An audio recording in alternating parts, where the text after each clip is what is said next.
What's up, YouTube? So in this video, I'm going to be going over the Miami Dolphins depth chart and basically just kind of going over some of the position battles that are probably going to be happening now that camp is officially starting and the veterans are in and everything like that, not just the rookies. So yeah, let's start at quarterback. There really isn't much of a quarterback battle. It's pretty well defined. Obviously, Tua is the starter. Mike White, number 2, Skylar Thompson, 3, and I don't even think James Blackman is going to make the team. I did release a video with just where I think the rookies will stand. That should have came out yesterday.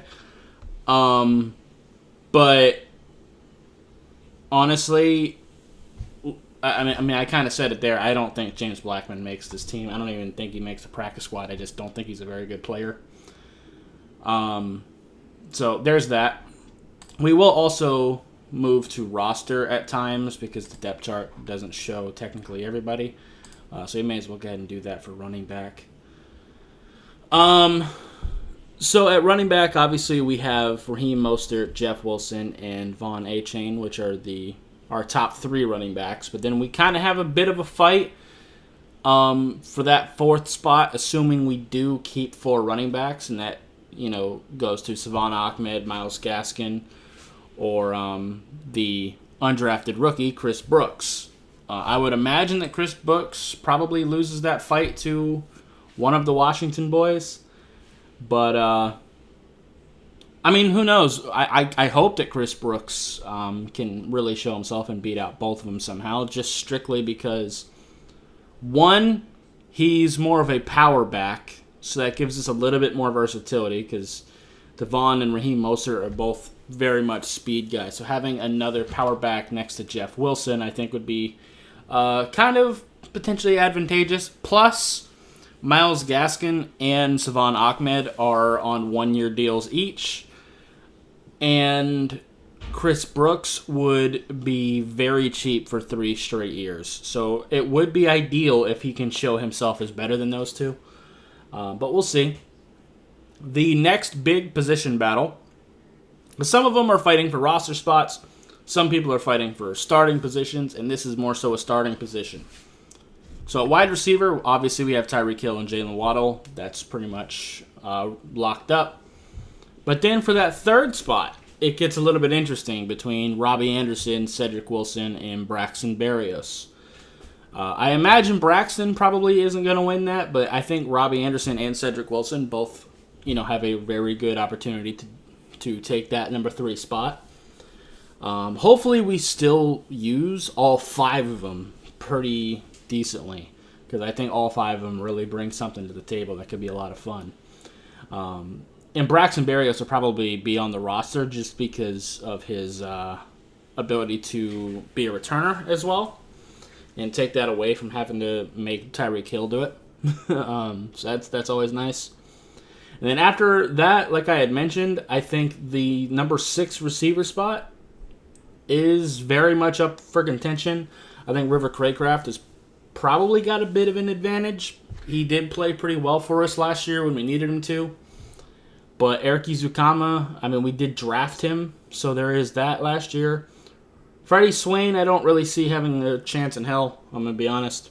Braylon Sanders, when he got on the field last year during the regular season, he didn't look super good.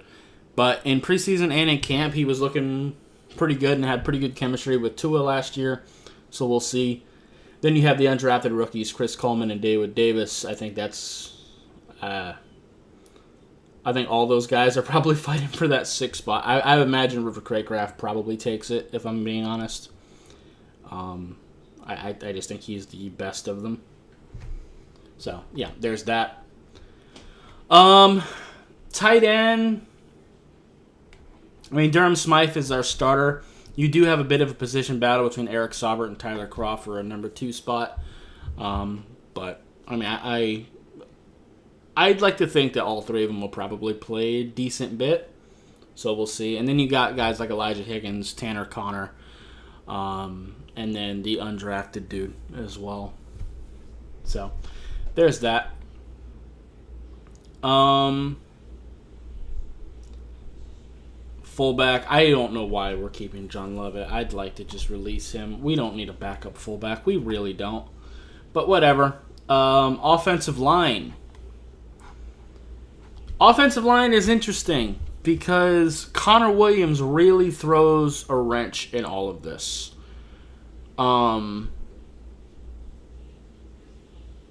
If Connor Williams actually holds out this year, then we have Dan Feeney and Alama Uluwave, I think is how you pronounce it. I know Liam Eichenberg has been taking snaps at center, so it's a possibility that... I mean, this is probably what would happen. Liam Eichenberg would probably move over to center, and Robert Jones would start at left guard. Personally, I think Robert Jones should be our left guard anyway, whether Liam is on the bench or not. I just think he's a better player. So there is that. We actually do have another guard, though. That's not showing up. James Tunstall, which was a undrafted rookie this year. I actually think he would be a pretty decent guard. I know we're listing him as a tackle, but I honestly think he'd be a much better guard than he is a tackle. I'm going to be completely honest. And I think if you move him to left guard, if Robert Jones has to become our starting left guard, I think that'll be fine. And I think he could potentially compete with Lester Cotton for the right guard spot, even if that's not the case. So there's that.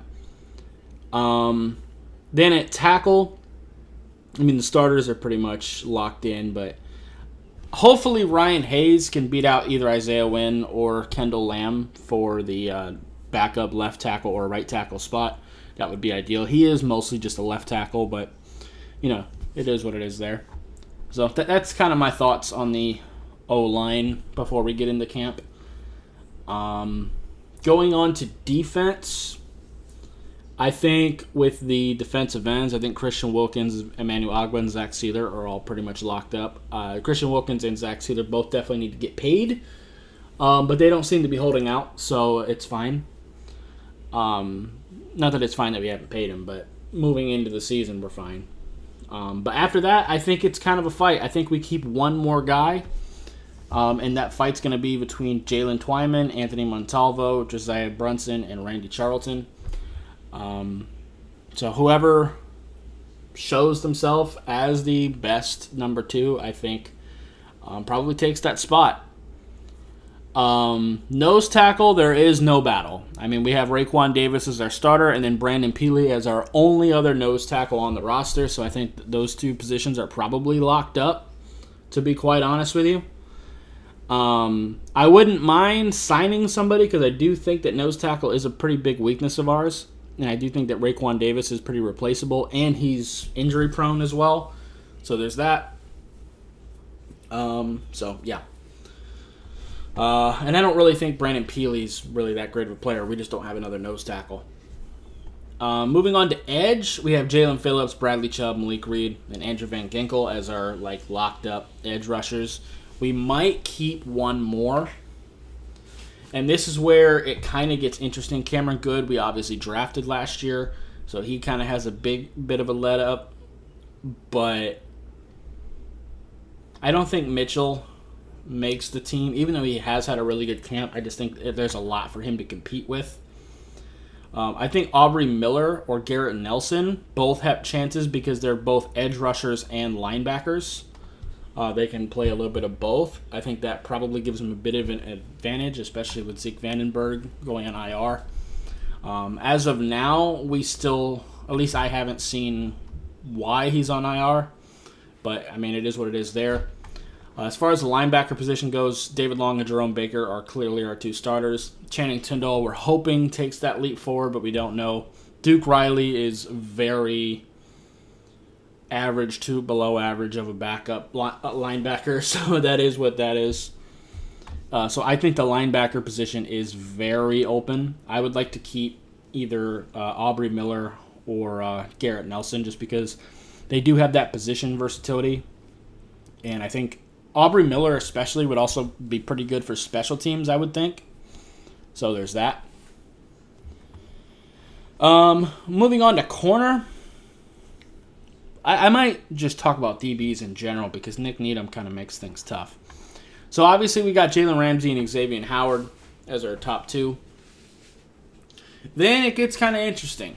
Kader Kohou really stepped up for us last year. It sounded like he's probably going to be our nickel corner this year, which I do approve of. But then we've got Nick Needham and Cam Smith. Cam Smith we just drafted in the 2nd round this year. Very talented player. I just don't know how he really gets on the field. Then you have Nick Needham, who's been very good for us. Has, I think, 1 year left on his contract. But he also has the versatility to play free safety at times, which is important. So there's that. Then after that, you've got Justin Bethel, who stepped up for us big time when we needed him last year at corner, and also is a absolute special teams ace. So that gets kind of suspect. Let me go over to corner because we do have the rookie Ethan Bonner as well at corner. So there's that.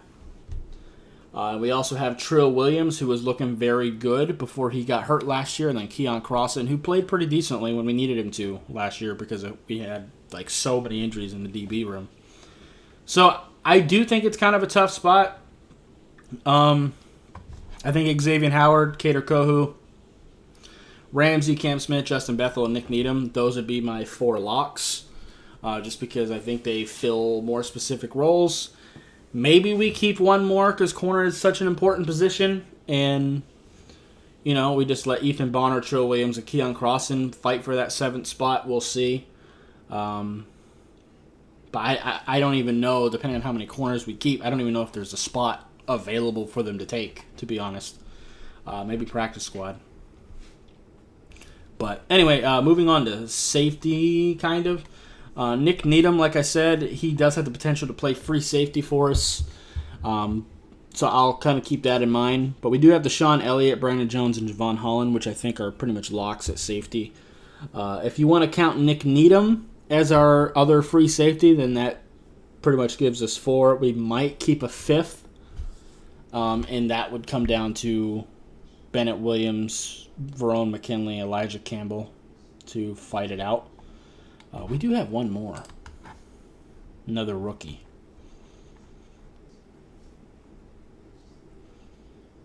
Yeah, Kedron Smith from Kentucky. Yeah. Who I actually like a little bit better than Bennett Williams, to be quite honest with you. Just on a personal note, but we'll see. But again, I don't even know if there's a position to take. But between them, I would probably keep Verone McKinley just because I think free safeties are much harder to replace than strong safeties. At least in my opinion. So, yeah. Obviously, Jason Sanders is our only kicker, so there's no fight there. Punter, though. Punter is interesting. We have Jake Bailey and Michael Turk. Jake Bailey was once a Pro Bowl punter for the Patriots. But then he had a back injury. And ever since said back injury, he has not been the same player. He has not even been a good player. Hopefully he returns to form, but we don't know for sure. And then we have Michael Turk, the rookie from Oklahoma. Big-ass punter. He's like 6 foot, 230 pounds. For a punter, that's pretty big. He's also got some athleticism to him, which is nice. But as far as him being an actual punter goes, he's very much a power-style punter. He's got a lot of power in his leg. Control and accuracy are both things that he's going to need to show that he's improved on for sure to be able to win this spot. His hang time gets better every season, it seems. So hopefully he can continue that.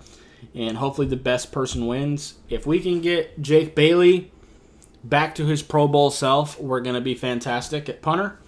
Punter's been kind of a weak spot ever since we let go of Matt Hawk, in my opinion. And if Jake Bailey can't return to form, then hopefully Michael Turk can really improve his accuracy and hang time and really become a great punter because he does have the big leg. So we'll see.